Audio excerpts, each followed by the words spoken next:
Welcome, horror fam, to HHN 365, a Halloween Horror Nights podcast. My name is Mike, and unfortunately, I am not here with my co-host Duff. Womp womp. But I am here with our producer Nico. Hey, howdy, hey. On today's show, we will have two segments. The first being a very exciting interview with Lora Sauls, and the second being our in-depth review of Media Night at Sir Henry's Haunted Trail. Nico, Duff is not here. Do you know what that means? That means we can make all the theater references we want. Well, yes, we can sit here and talk about all the silly idiosyncrasies of puppet theater. But I was thinking more that we could do a history segment about the Fright Nights performance of Paul Revere and the Raiders. Oh, okay, yeah. Duff's not here to pull the mics on us, so we can talk about all the music 7-year-olds listen to, but somehow we listen to as well. Yeah. we would turn this into a Steely Dan podcast. Oh yeah, don't tempt me. Reeling in the years, the Steely Dan cast. All right, well, let's get to the real show. Like I said earlier, we actually have two very fun segments. The first, and they are both just featuring us, Nico, right? Yeah. Duff kind of sent us onto assignments for both of these. Duff has been a very busy boy, and we have got to do some very exciting things. What is the first thing we got to do? Because, Nico, I know you were a kid in a candy shop, so I'll let you explain what Universal was so nice and gracious to invite us to do last week. Yeah, they're really nice to invite us to record in their little broadcast studio that they have right there on Hollywood Boulevard across from the Bourne Stuntacular. That is right. Yes. Dream come true. We sat in the same seats that all of Real Radio has sit in. So I've shared a seat with Russ Rollins of Real Radio. So that's fun. Yeah, we were invited to Universal's Radio Broadcast Center, which is smack dab in the middle of Hollywood Boulevard. Like, I could look over and see the Bourne Stuntacular. I believe like the Scooby-Doo was literally out the window while we were trying to have this interview. It was probably the most exciting thing that this podcast has brought, at least for me. I don't know about you. We were very excited. We got to talk to Lora Sauls, who, for those who don't know, she is the senior manager of the creative development group and show direction at Universal Orlando's Resort. And she was so pleasant to talk to. You'll see that in a second. But it was so much fun. Yeah, it was an absolute blast again to talk to her. And I didn't really know that she had that much history with the event. So you'll hear it all in there. Yeah. It was a great interview. Definitely wasn't as corporate-y as I thought it was going to be initially. So I think y'all are in for a treat. Yeah, it was great. You'll see that Nico and I think mostly me, were extremely nervous at first. It was nothing like we've ever done on this silly show. They let us be silly, so thank you, Universal, for putting up with our silliness. You'll get enough introduction. Let's just get to it. What's up, horror fam? This segment is going to be just Mike and Nico. Unfortunately, Duff is at an undisclosed location. Maybe you'll find out in a little bit where he's at. But, Nico, we are doing something very exciting. Yes. Where are we right now? We are currently at the Universal Studios Radio Broadcast Center. We are. We are here. Insane. Living our childhood dream, recording right here in the middle, the heart of Universal Studios Florida on Hollywood Boulevard. Mm-hmm. I think the first time you and I, Nico, have something in common with Mario Lopez, right? You're right, yeah. I believe he recorded in this studio. And who do we... Universal was so nice to invite us here to introduce someone that I don't think, if you're listening to the show, really needs to be introduced, but I'm going to anyway. That is the one and only Lora Sauls. Thanks for joining us, Lora. Oh my gosh, I'm so happy to be here and celebrate HHN 30 with you guys. What an event to celebrate. Awesome. And we'll get in that in a second. But before we do, you have been with Universal for a very long time. Yes. So give us a little bit about your history with HHN and Universal. Sure. I started at Universal 25 years ago. This year is my 25th anniversary here at Universal Orlando.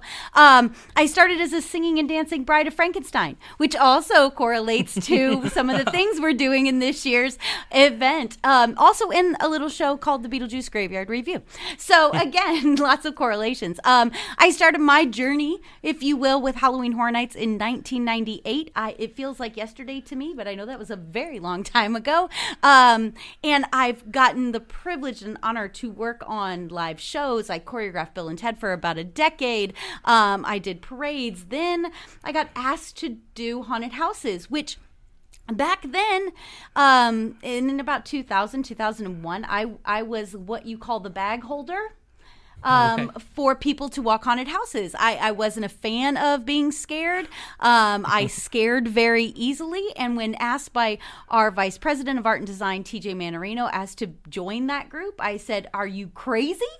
And he said, "No, we want people like you, people that scare easy. We want to see what you can help us with." And I thought he was a little crazy, but that bug bit me.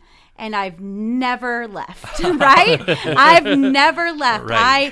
I love what I do, and I've gotten to work on haunted houses and scare zones, and now I get to lead an incredible team that gets to develop all the houses, scare zones, and content for Halloween Horror Nights. My journey has been absolutely incredible, and humbled that I could be here so long to share Halloween Horror Nights with everybody. Yeah, absolutely. With your long history of the event, I can't think of a better person to talk about HHN 30 with. So let's go ahead and just hop right into it. So firstly, I want to ask, after everything that has happened in the long months leading up to the event, just how emotional was your team on that opening night? I know I was emotional, and Nico was a newcomer to the event. He was emotional. Tell us a little bit about just opening night. Yeah, 100%. All the emotions, right? All the emotions. Gearing up towards it. We were like, are people going to come? Are they really going to see what we've been working on for the past 2 years? And then just to come out on both team member preview and on opening night, and we were told, like, people are starting to line up at like 3:00 in the afternoon, and we were like, what? Because you forgot. I mean, I've worked the event forever, and we know the fan base this event has, but there was that little year in between that we were like, we forgot. You know, we didn't really know, right? Yeah. So when we were out there, I'm not gonna lie, at the opening moment on opening night, there were tears flooding down my face, right? And I at first was like, why is this happening? But you know why it's happening. You forgot how much the fans love this event. And to hear them screaming for Jack as he comes towards that front gate, it was just... It was incredible. It was incredible, and it was emotional, and it was great. And I do it every night because I have to see it, right? Every day I like to stand out there. Every time I'm here for the event, I stand out there to see that moment happen every night. So it was incredible. Yeah, no, and I totally agree. And I think for me, and you touched on it a little bit, what is clearly displayed at HHN 30 this year is almost like an unwritten theme or motif that kind of goes through the event, is that passion the creators and the fans kind of share about this event and Halloween in general, and even some of the theater and classic films that just goes so deep into this event. And I think in particular one that I wanted to touch is the passion that pours through this house. And I'm going to say, I'll go out on a limb, that this could be possibly the most beautifully fabricated house that I've personally ever walked through, and that is Puppet Theater Captive Audience. Being that many of your creators come from a theater background, how fun was it to create that twisted love letter to drama and theater? Charles Gray, senior show director of the Creative Development Group, he created that haunted house, and his background in theater and our background in theater, really did, I think, it shines through within that haunted house. Absolutely. That theater scene. I mean, it's all of us. When we walked in the house for the first time as it started being built, and as the walls started going up, we all of our mouths dropped when we saw the inside of that theater in the middle of the house. It was just truly incredible. But to have all of those cool characters to hear Hamlet in the middle of the house is right. It's incredible. And at the time, our team got to voiceover most of the voiceover in that house. So that's also a cool little element of surprise that you're going to hear most of the creative team's voice in that house as well. Right. Puppet Theater Captive Audience.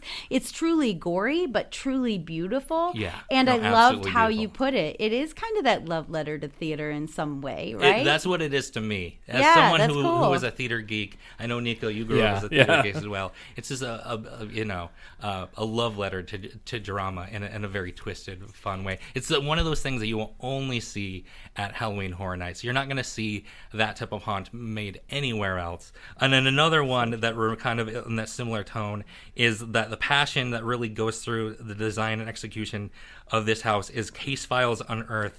How did, in my opinion, the most absolutely ingenious concept of creating a house that takes place solely in the buildings and streets of the fictional New York inside the park. How did that become developed? Well, Legendary Truth has been a long standing part of Halloween Horror Nights, right? It had been a smaller part of Halloween Horror Nights, but has grown these legions of horrors and legions of fans for Legendary Truth. We wanted to celebrate that. Being our 30 years, why not? We're going to celebrate everything that we've done over the last 30 years. And Legendary Truth has been a part of our history, so we wanted to celebrate that. Again, setting a haunted house in that film noir vibe, again, was something that the team was very passionate about. And with Boris Schuster's history in Legendary Truth, it kind of just, it wrote itself, if you will, right? So also, knowing that the Legendary Truth lived on that Delancey Street for a long time and had a lot of their moments on that Delancey Street, we wanted to emulate that Delancey Street within the house. The scaled walls of the outside of the Kit Kat Club, right? The Kitty Cat Club is just amazing. And then going into the Kitty Cat Club, which you've never done because you can't get into that that club from the Delancey Street. So that to me was truly mind-blowing when we were able to go inside the Kitty Cat Club. So it was also a passion project for our team to create something so legendary to Halloween Horror Nights lore. Yeah, for sure. It really shows through. Awesome. Yeah, absolutely. Thank you. Absolutely. Thank you. When approaching a big anniversary year like HHN30, how early do the gears start turning in the creators' minds about what direction and theme and feel you're going to do for such a big anniversary year? Our gears never stop turning. It's so funny. It's awesome that you asked because we just mentioned at a creative meeting the other day, what are we going to do for 40? It's crazy. Our wheels are constantly turning, right? We're constantly wanting to evolve the event. But for 30, we really just wanted to celebrate any and everything we've done over the last 30 years in a grand way, right? Having all the icons in one house and icons captured. The last scene of that house is just mind-blowing to me. I love the throne room. Oh, absolutely. I love the fact that you can go through that house in multiple times during your night and see a different icon up on that throne, right? That's truly incredible. And the feedback we're getting about, oh my gosh, did you see the storyteller was up there? That's my favorite character, right? So it's just fun. That throne room is fun to see. Hi, Jack. Nico, who everywhere. Just joined us. Welcome, kids. It's me, Jack. I'm back. Oh, no. We actually have some questions for you, Jack. Yeah, we prepared a few. So I'll start. Jack, between I'm an open book. Between you and Eddie, which one of you is kind of the black sheep in the family? Oh, Eddie. Eddie's the black sheep. I'm the showman. I had all sort of the connections. Were you annoyed growing up that when he stole your clown makeup? Well, I am a trendsetter. I mean, look at the way you two are dressed today. That is true. No, I do try to model my... well, he looks up to me. Of course, now that he's bigger, I look up to him. So, Jack, how much was that blender that's over at Cabana Bay? The blender? Well, my own personal blender is with me. I see. That's a borrowed. It's an idea. I gave him a concept. So do they produce them that large, or was that like a custom-made order for you? You have to custom make them. Throw some people in there. I look for people named Mark most of the time. A margarita. Jack, have you ever considered marketing your blender to stores and becoming kind of like the next Rachel Ray? That could be a good food option next time I pop up. I think we should have Jack smoothies. That's a great idea. Berries, bananas, a family member you won't miss. Well, thank you so much. Well, you can come in the blender anytime. I will. No. Lifelong dream. They won't miss you in this show. No, they They'll won't. put you in the No. You won't miss Nico, would you? No, Duff can carry it by himself. Yeah. Tonight in the lantern, you and me in the blender. Nico's out of here. I'll drink you while I'm sitting on the throne. It's a date. Toodles, kids. Bye, Enjoy Jack. the party. Happy Halloween Horror Nights. Yeah. Thank you, Jack, for Jack. joining this. Yeah, that was exciting. Oh, whoa! I think that's the first time we've interviewed a murderer on the show. Hopefully. Yeah, we don't know for sure, but probably the first time. And he's truly everywhere in the event this year. I mean, truly everywhere. Not only in Icons Captured, but he's in Marathon of Mayhem, Carnage Factory. You'll see him all over the event. So, Jack, this is where he likes to come when he comes outside of his box. This is where he gains his maniacs. So this is his domain, is what he thinks Halloween Horror Nights is. Absolutely. Yeah, we had a question basically asking the same thing. Was Jack an obvious choice when thinking about who would be the face of HHN 30? I mean, he's the OG, right? He's the original icon. He's the original that started all the others, right? He's the GOAT, if you will. So, of course, yes, 30. It just made sense that Jack was going to be anywhere and everywhere. Yeah, and it plays so well. I think the fans absolutely love Jack. I know we do too. And all the other icons that got to show up as well in the event. Basically, all the icons are represented in HHN 30, and it's just amazing to see. Nico, do you have anything else before we wrap up? Sure. So we see that food is taking a bigger role at this year's event, and we see these expanded offerings such as the Coca-Cola barbecue over at the Texas Chainsaw booth over there, and the treats at the Tribute store. So what was the process of developing these menus? Did you reach out to Food and Beverage to you, or did Food and Beverage reach out to you and be like, hey, let's do something for this event? Well, I think it's been a growth and an evolution over the years that we really want to collaborate with all of our partners, because I think that's what sets aside Universal Orlando as the world's premier Halloween event, because the storytelling goes beyond just the 10 haunted houses, 5 scare zones, 2 shows, right? You're going to see that storytelling in all the merchandise and food elements all around the park. And this year, again, 430, how great to evolve this event to all of those different departments, right? And I think we're only going to evolve every year beyond this, right? I think this is something that we really love and we want to keep developing and bringing all these different groups here at Universal Orlando together with the storytelling. Yeah, absolutely. And it shows. Some of those food options are absolutely amazing this year. I can't wait just to come and try them all. Have you tried any thus far? Yes, I tried I believe it was the one that you mentioned, Nico, the barbecue. The Coca-Cola barbecue. Yeah, I tried that. and I also tried a lot of the food from the Monsters Cafe as well. That's open during the event.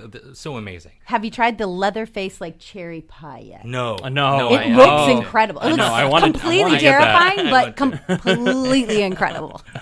My daughter, who does not come to Halloween Hornets, but absolutely loves the tribute store treats and loves the tribute store. She is going to be coming to Halloween Hornets very soon because she went every time we come to the park. We just want to hang out in the tribute store. So, and eat all the treats. So she's going to evolve too. Tribute store is the first taste. Oh, absolutely. Mm-hmm. And then you go and you maybe go to a haunted house like Beetlejuice, right? Yeah. And then you evolve to something more terrifying like Revenge of the Tooth Fairy. Well, she's 5 now, but give her a little bit. Give her a little time. A little bit. She'll get there, but she's not far off because she absolutely. I think she actually would have loved the Ghostbusters house. From 29. Yeah, so. that's awesome. Yeah. Awesome. Well, we love our fans, and we love to have new fans come and see us. So, well, she's about to be one for sure. Awesome. It's in her blood. Let's see. Is there anything else, Nico? So we have started to see a really strong relationship between Halloween Horror Nights and Netflix that has developed over the years. And with this year, The Haunting of Hill House. Where does that discussion start? Did your team reach out to Netflix regarding their properties that you love, or do they reach out to you and be like, hey, we think this property would be really great for the event? And is the design of the house a collaboration, or does it really let the creative team take the driver's seat on how that property will be featured when you? Well, Netflix is a great partnership for us, right? It started with Stranger Things. That was when we first reached out to Netflix to say, we really want you as part of this event. They were so incredibly happy, right? They were so excited about being a part of Halloween Horror Nights, both here and in Hollywood, right? They were truly excited about that collaboration. And it's just built our partnership to be this amazing partnership. Haunting of Hill House for us and for Netflix was just, that is the property that needed to go into Halloween Horror Nights, right? It fits so perfectly into the Halloween Horror Nights bucket. And really Netflix gave us kind of the creative inspiration from the series, but they allowed us to kind of take it into our Halloween Horror Nights world to create this haunted house, right? We were very excited that they give us that opportunity, and that we work with them the whole step of the way to make sure they're involved. And if they have any feedback for us, we work with them closely on every aspect of the design of the haunted house, from our makeup and molds to our costume creation to the fabrics we have for those costumes, from the scenic walls to the scenic wall treatments to the decor in the house. Like, we're collaborating with them the whole way, which allows that partnership to grow. But it's just a beautiful, beautiful house. Oh, but the characters really make that house very scary, right? Yeah, very, very scary. I think that's one of the scariest house of the year. And you're right, absolutely one of the most beautiful as well. There's probably like 6 or 7 that I could say they're just jaw-droppingly beautiful this year. Awesome. That one is also very, very beautiful. And then Beetlejuice is also a property that has been part of Halloween Horror Nights history from a very long time. He's also been part of Universal Studios Florida for a while. How gratifying was it for able to finally give him his own house? It was amazing, right? Like I said, he was the first host of our first event, right? The very first Halloween Horror Nights, Beetlejuice was our first host. So it just made sense to bring him back in 30. It also has a very special place in my heart and most of the creative development team's heart, because we all started our careers here in the Beetlejuice Graveyard Review. So that, had a very special place in our heart as well. But what better way to really celebrate our history, that amazing, iconic 90s character, by giving him his own haunted house to celebrate that film, right? And it just made sense to do that in this year, in our 30th year celebration, right? And the haunted house itself, again, it was a great collaboration with our partners partners with WB, to step through that movie, to see all those great elements from that movie, to be scaled down, that you are in the model, right? You're inside the model. It's incredible, some of the imagery in that haunted house. But again, the special effects in that one as well. Amazing what you guys were able to put together in that one. I believe we basically have just one more question, Nico. Yeah, so we see that Marathon of Mayhem, which I'm glad it's back this year. I think we're all glad that it came back with that. And it did come out back, and what a way, too. Yeah, fantastic way. I think I might like it more than 29's Marathon of Mayhem. Nice. Yeah. I can see that. Well, I see that it uses the same technology in viewing areas for the normal show that closes, Universal Orlando Cinematic Celebration. So was it always part of the plan to, like, when they were designing the show and putting all the elements in, was there always a plan to also have that be available for Halloween Horror Nights, or was it just kind of like a happy accident? I mean, I think there's always a plan, right? There's always a plan to evolve anything that we try to put in the park and to grow and to develop in the park. I think in the development of the first Cinematic Spectacular, there probably was a morsel of an idea to do something for Halloween. And I think Marathon of Mayhem, both in 29 and 30, has just taken that morsel and exploded, right? Yeah, absolutely. And I love the differences between 29 and 30, right? There's definitely musical differences. There's visual differences. It's just, I love both years, but I do love the music in this year's. It's definitely more like a scarier, kind of more intense show, and I think it fits really, really well into HHN 30. When those subwoofers hit, it's really good. Yes. No, the shows this year are absolutely amazing, and all the houses and all the zones. We could sit here and talk probably for hours about it, but I know you guys are have other interviews to do, and so I just wanted to thank you guys so much for having thank us you so much. out and letting our listeners hear you us talk about how amazing we love this event. And thank you, Universal, and thank you, Laura, for having us. Thank you guys so much, and thank you for being such amazing fans. Oh yeah, we try. Thank you. All right. Well, that was our interview with the one and only Lora Sauls. So fun. And some surprises. Nico, let's wrap it up real quick. Are you going to forget that anytime soon? Oh, absolutely not. And I'm also not going to forget us stressing out about parking backstage at Universal. Yes, it was very very fun.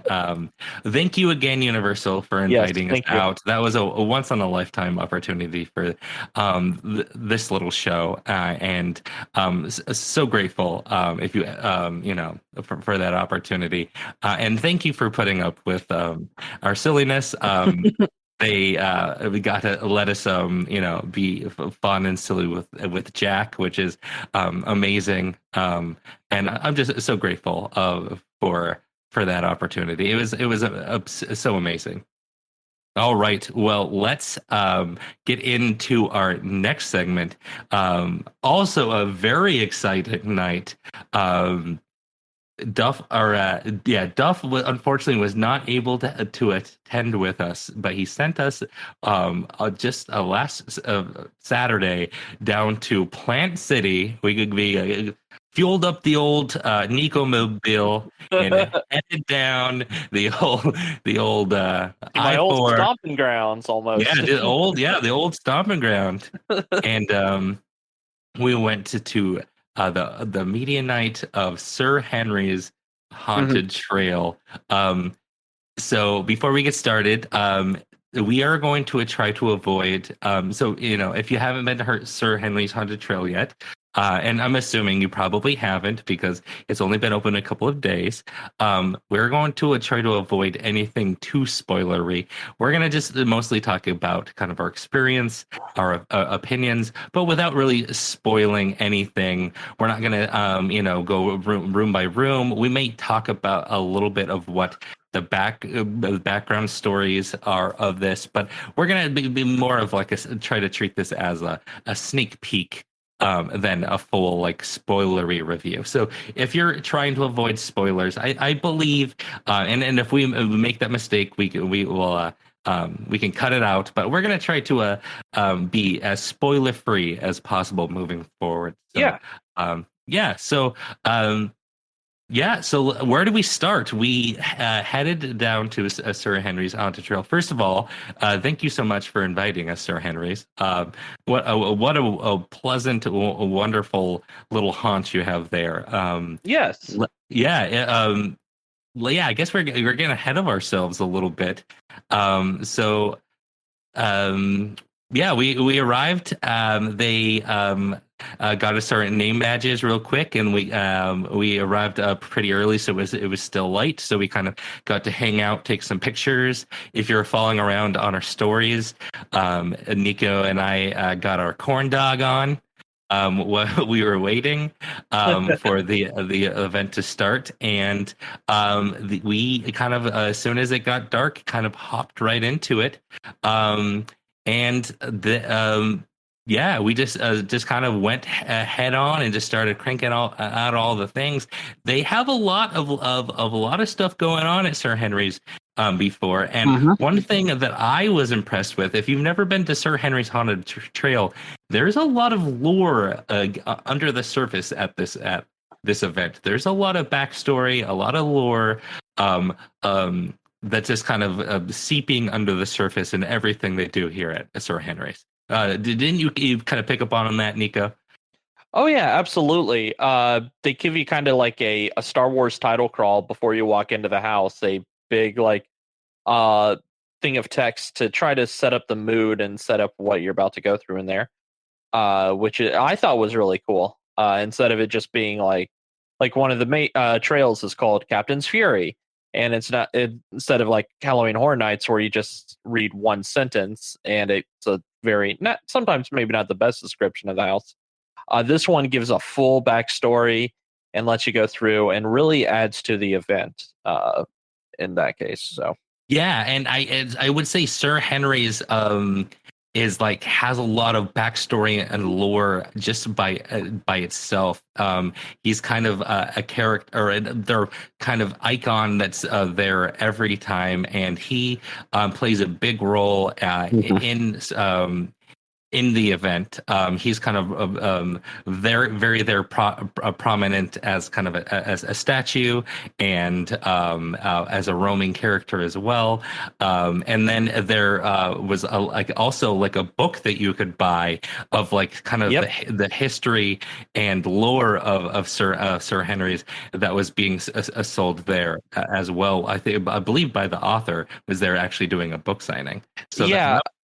Amanda Rosenblatt is her name. Okay.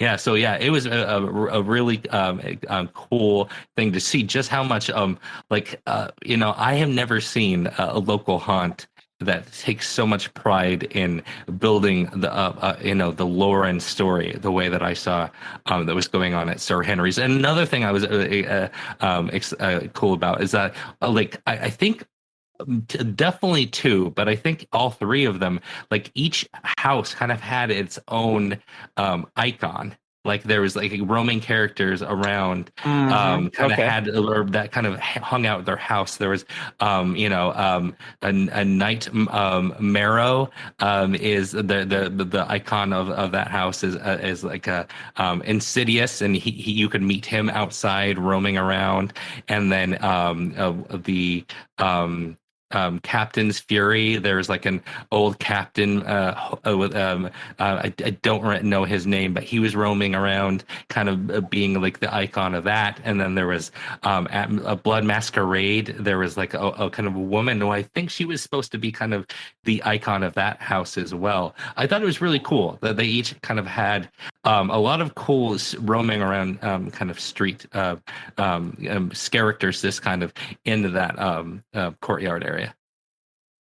Yeah, it was really fun to see just them implement something like that. It definitely exceeded all expectations that I had for like a local haunt. But I already had people like kind of saying like, "Oh yeah, Sir Henry's is pretty good." So I mean, I already went in with like, mediocre expectations because I like kind of this like silly stuff. I kind of like something that doesn't have a whole lot of money behind it and doesn't not like super corporate-y behind it, which is always fun to see. Like, how do they do like a themed experience or like a theme park or something like that? So this was really good. I was extremely impressed with how they executed it, and yeah, everything else. Yeah, I was impressed with a lot of things, Nico. I'm looking at my notes here. The first thing I was impressed by was just kind of the price point of it all.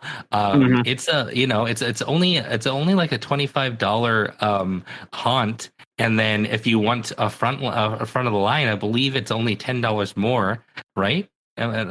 Yeah, so it's 25 for that, and then 35 for the event plus front of the line. Now it does vary per night. It looks like there is some pricing based on the night, so it might be a little bit different based on the night you go. But correct, yeah. The night that we were looking at, that those were the prices. The night that we attended, those were kind of the going prices. We were at the media night, so Sir Henry's was more than gracious to allow us in complimentary. But we were comparing it to what the prices were, and we thought it was a very affordable haunt. Just kind of looking at the prices. Oh yeah, absolutely. And they also have a season pass for sale for $99, and that includes front of the line pass. Yeah.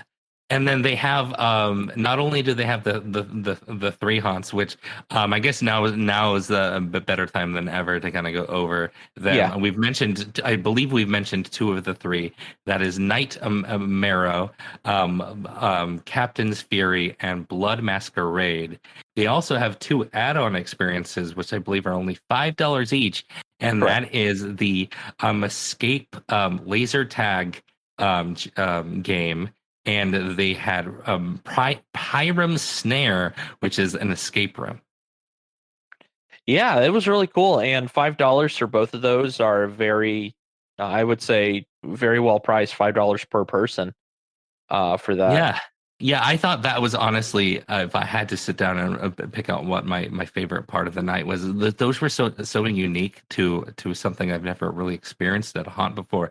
Those kind of stand out as my favorite moments. Well, let's just kind of start there. We started with the escape game first, because I anticipated that the waits for the escape game would, the later it got into the night, would start to pick up. So we started there, and we ran into our good friends, Christy and Jonathan from Hung Up on Horror,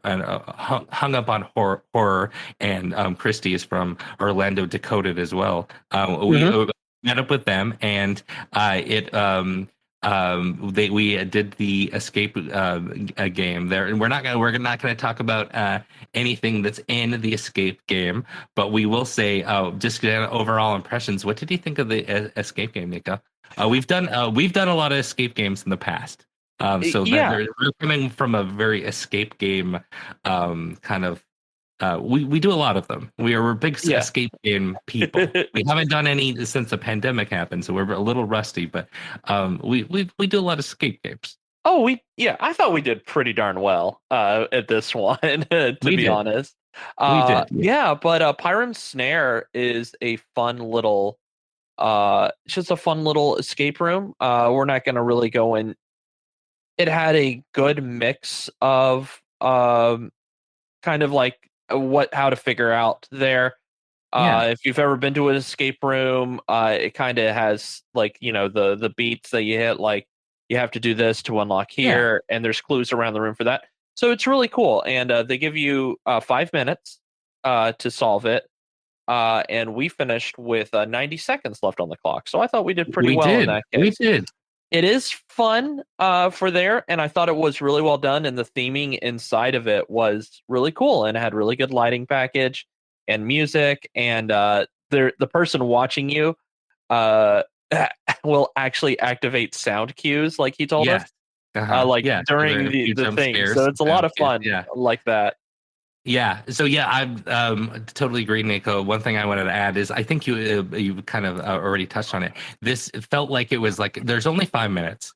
So there's not a lot in depth that you can do with a 5 minute escape game. That being said, I feel like this is a good escape game for someone who has never done an escape game before. It touches kind of all the classic tropes of an escape game here.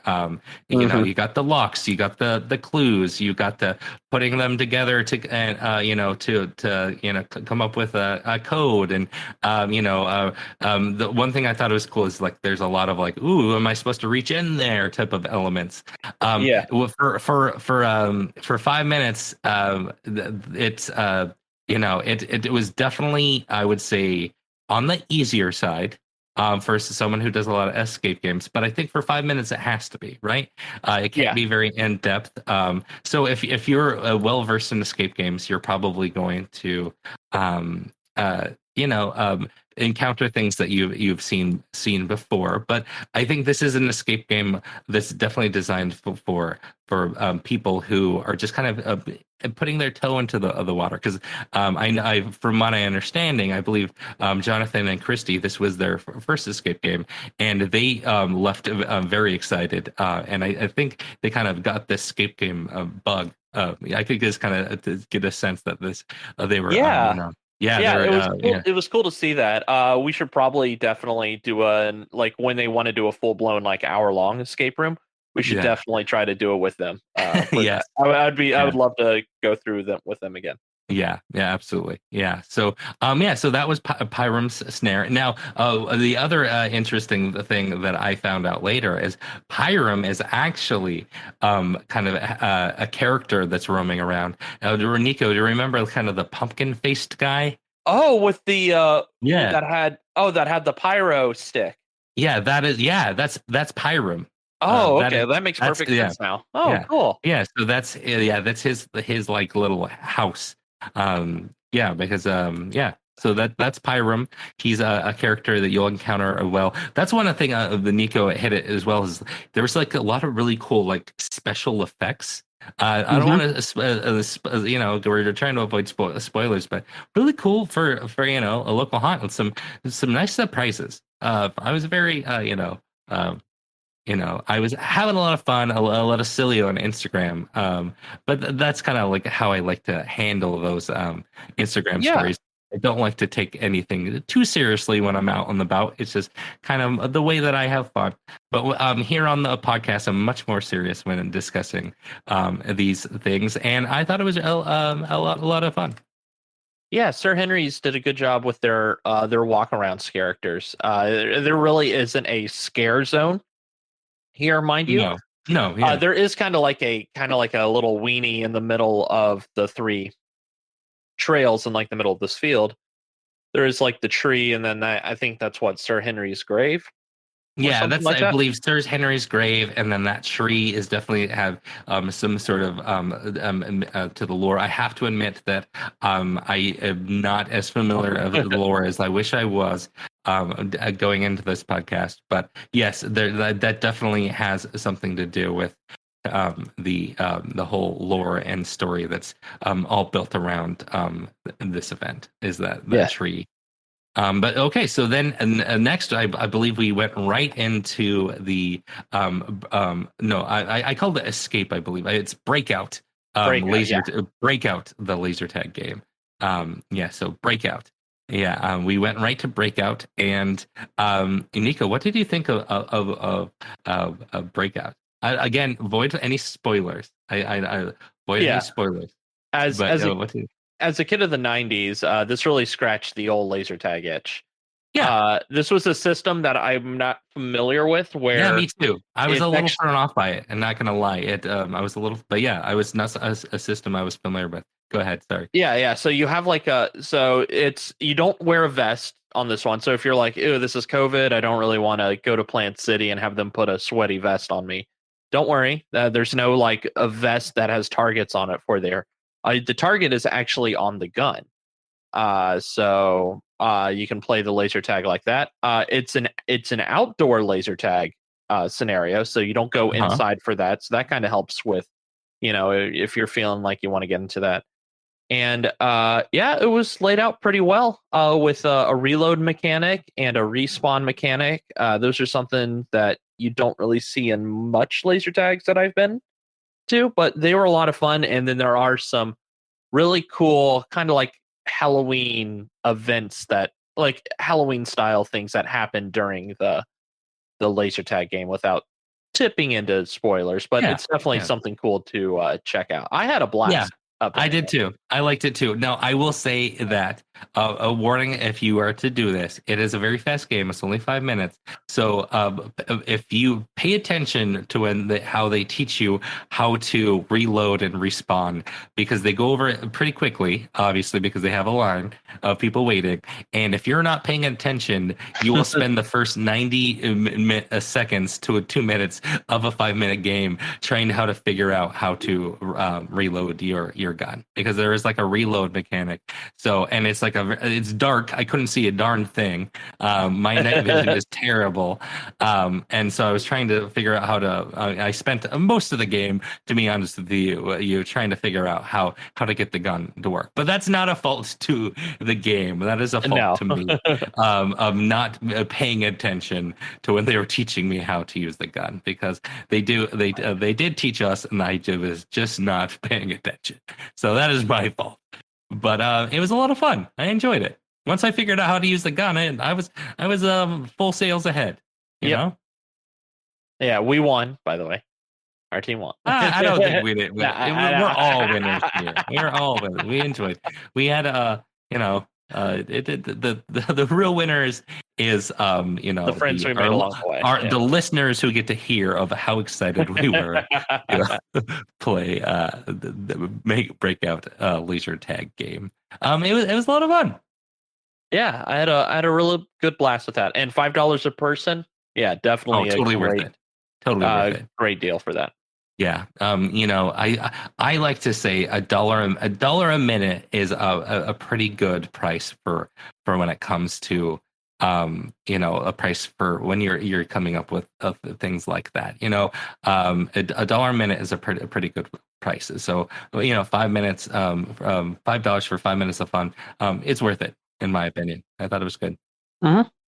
All right, and then we once we got those out of the way, we started with the fun stuff. Well, it's all fun, but we started with the things that we expected to kind of get busy later in the night. First, we went straight. Then we went into Captain's Fury. Nico, I'm gonna put some. Just kind of say for you, I don't think you were quite expecting to like this as much as you did. You seem to really love Captain's Fury. Oh yeah, it was great. Definitely. As a kid who grew up around Polk County and near grew up in Lakeland and near Tampa, you kind of grow up on the water, so you kind of have that connection to like these fishing shacks and captains and boating like that, especially it's just part of the culture around here. So it was really cool to see a really long and really well done haunt done this way, and it definitely is a haunted trail. I had a mixture of indoor and outdoor scenes. Yes, which is incredible. I was not expecting that whatsoever. Had some critical show elements that were really surprising, something you wouldn't expect at a local haunt. But yeah, I really fell in love with this Captain's Fury. Yeah, some huge set pieces without giving it away. The facade. I want to talk about a second here for the facade. I was blown away by all of them, but Captain's Fury was the first one we did, and it was baller. It was a good facade. This did not feel like your local haunt. They have a reputation here, and for a reason. Now, Duff and I did go last year, so I kind of had an idea of just what type of event they put on here, but Nico didn't, and I got to kind of, I didn't tell him too much about what we were getting ourselves into, but yeah, they outdid themselves this year. I believe that they have brand new this year. They rebuilt all their facades and all their mazes. These are brand new. They haven't done any of these before, and it shows. They put a lot of hard work into this. It's amazing. Yeah, really cool. Was not expecting facades to look like this, and I think they executed their facades better than SeaWorld did at Howl-O-Scream. I don't think that's a shocking to say. I don't recall too many facades at all, to be honest with you, Nico. And maybe that's why. Maybe I'm trying to go through the 4. I don't recall I don't remember the names of the nomenclature of the houses at SeaWorld Orlando as well, but that's not a fault to that. That's just my my things I deal with. So, but without let's not get off the track. But yeah, I thought it was great. Now then we moved on. Again, we could go into detail here, but we really don't want to spoil Captain's Fury. But and we'll kind of get to our I don't think we need to rank them the way we would normally do, but I think we can say our favorite. I think we can say our favorite, and we'll save that for the end. Next, we moved to Blood Masquerade, which a beautiful facade as well, kind of like an old Victorian style mansion, and it has an awesome kind of like a music playing while you're waiting on the queue. Oh, one thing I wanted to mention that I thought was really cool about Sir Henry's Haunted Trail is they have this system. It's like a color-coded system. Yes, that is like system. Yeah, that's like red, green, and blue. So when you check into Sir Henry's, they give you unless you have a front of the line pass, they give you a color. And that color, when you get there, they have a sign that says, if you are a color green, here is the order of the houses we would like you to go in. And if you are color blue, here's the order of the houses that we elected to go in. And if you're color red, here's the color. So it's a way for them to kind of, for the most part, to try to spread out the crowds to have, so not any house gets overwhelmed. Correct. Because they kind of everyone kind of goes in a certain order, and for the most part, from what I saw, that was working. It was working pretty well. Yeah, it was working well. I don't know if we mentioned, but they pulse, and not only do they pulse, it is a good while between. Yeah, it is a good while between parties, which makes it a lot more intimate and unique, and really allows some of the set pieces that they have set up in these different trails. And you get a lot of scares that way too, because it allows the characters to really reset. And one thing I would say that Nico was walking so slow, and I'm in one of them. I think they were like throwing. He was like actually throwing off some of the characters, just a little bit, because we would walk through and they'd be like, like they weren't expecting. The timing was off on a few of them, but it wasn't anything to do with his characters. It was just had to do with how slowly Nico was walking. But I like to take my time. Yeah, yeah, he does. But that being said, he was walking so slowly that I think only one time the person behind us caught up with us, and so that shows just how long of a pulse they do. It's a pretty nice pulse. They get you a good quarter way in, I think, before they let the other person come in behind you. Yeah, at least more than a minute. Yeah, for sure. Yeah. So what did you think of Blood Masquerade? Blood Masquerade. First off, another fantastic facade here. Yeah. Just that they just built this giant house. Yeah, you really got to see it. It's really cool. It kind of is the one that is, when you walk in, that's kind of where your eye gets pulled towards. It's just that huge thing. You're like, oh, what's back in there? And the house lives up to, or the house / trail lives up to the expectation of the facade. Yeah, very very creepy. They had characters in there that, so when you go to Halloween Horror Nights, when you hear like this character scream, it's a pre-recorded scream, so they don't lose their voice throughout the night. Mm-hmm. Nope, not these girls. Yeah, no, they were doing, yeah, exactly. And it was, some of them were scream. Yeah, they were good. They were good screamers. Very scary to hear that. Not only scary because you're hearing it, but also scary that their vocal cords, how they're going to be able to keep that up for a full season. Yeah, absolutely. Yeah, I was impressed by Blood Masquerade too. I thought this one was a bit more of a traditional haunted house in my opinion. You're walking through like a creepy mansion where they're having kind of like a ball. It was a masquerade, but it was very well done. Some great sets. The characters were working very hard. It was really great. You know, for the for the money that you are paying to go to Henry's Haunted Trail. They're really over delivering, in my opinion. Oh yeah, 100%. I mean, Sir Henry's was nice enough to have us go for free through all this, but I would have happily paid the $35 for that and the front of the line pass. Yeah. Absolutely. So, and then the last one is, and I believe all night I was calling it Night Marrow, but that doesn't really make any sense. It is Night Marrow, like blood marrow. Yeah, marrow. It makes sense once you go through the the house. Yeah, through the house, and it makes a lot of sense. So, Night Marrow. Nico, I have to say that this was probably the scariest of them. Oh, 100%. Yeah, and I think that has to do with this one had a very kind of deep story that you could definitely pick up on while walking through it.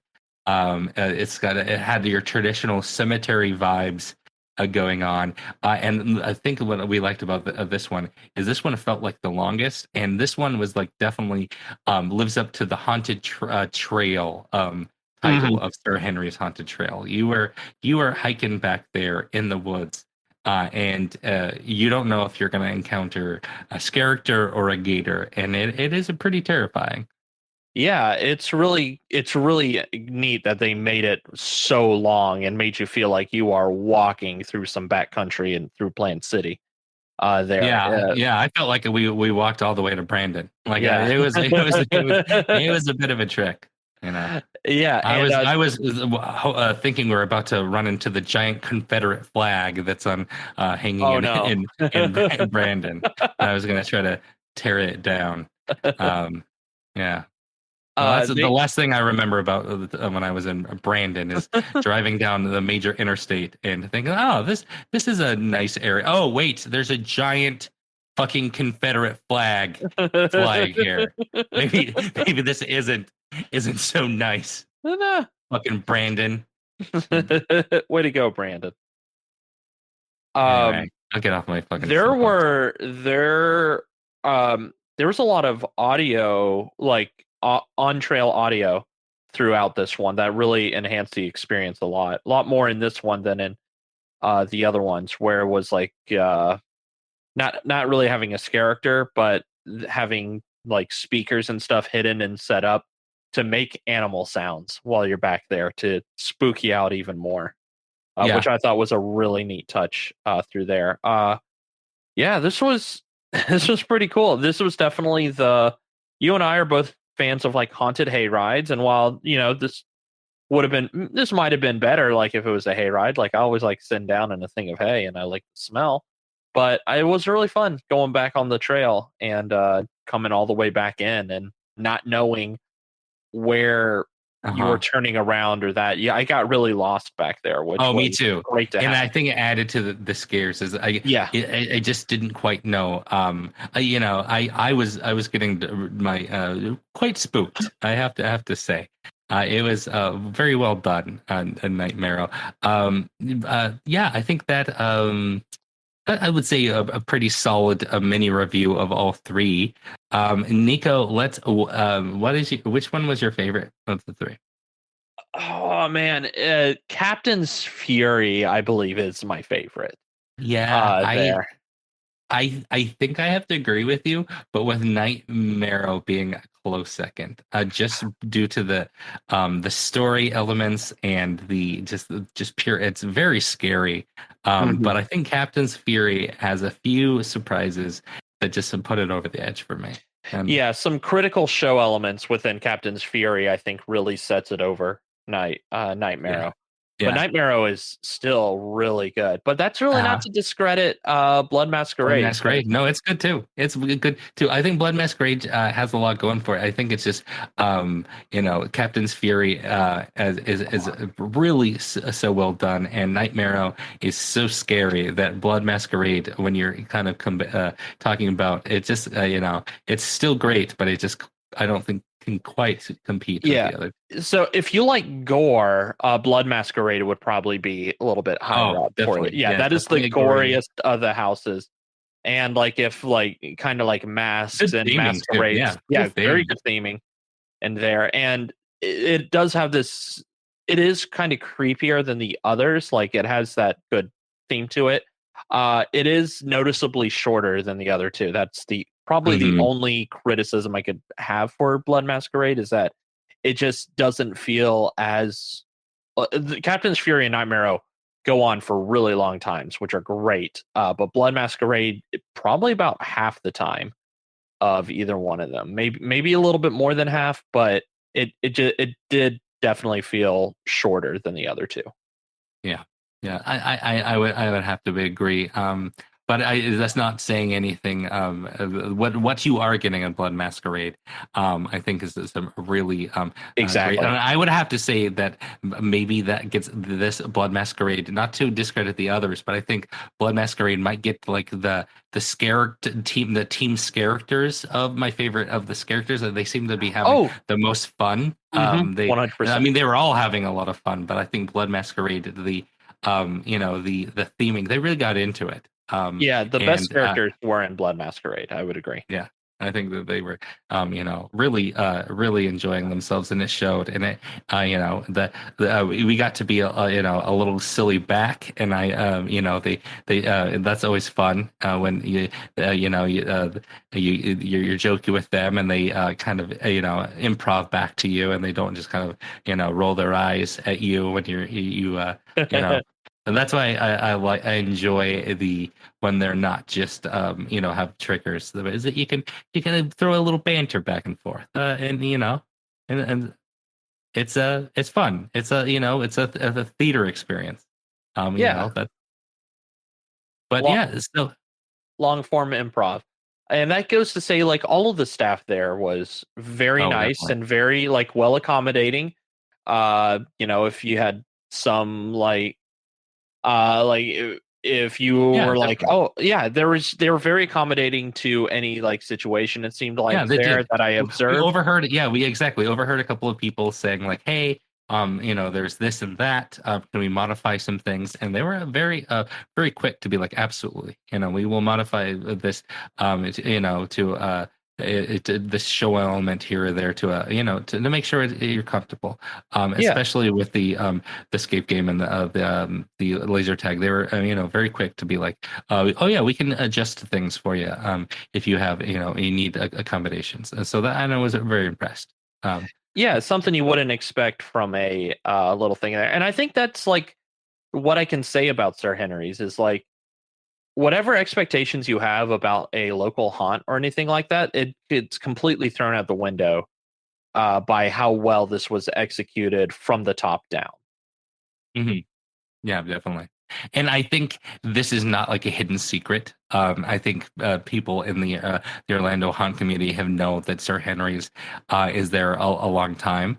I just this is Nico's first experience with it, and the first time us having media nights and having in-depth review. I believe Nico and I did like an Instagram only last time mini reviews of Sir Henry's Haunted Trail. So this, I think. We know this. We know we're not breaking any ground here. We're not the secret's already been out on Sir Henry's a long time.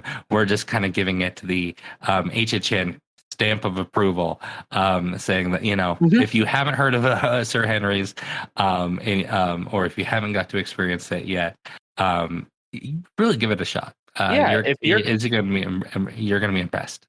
Yeah, if you're coming into town for there, and you feel like you have one evening that you may not be going to Horror Nights because it's ungodly expensive that evening to go, maybe spend the hour drive out to from Universal or Disney. Spend the hour drive out to Sir Henry's.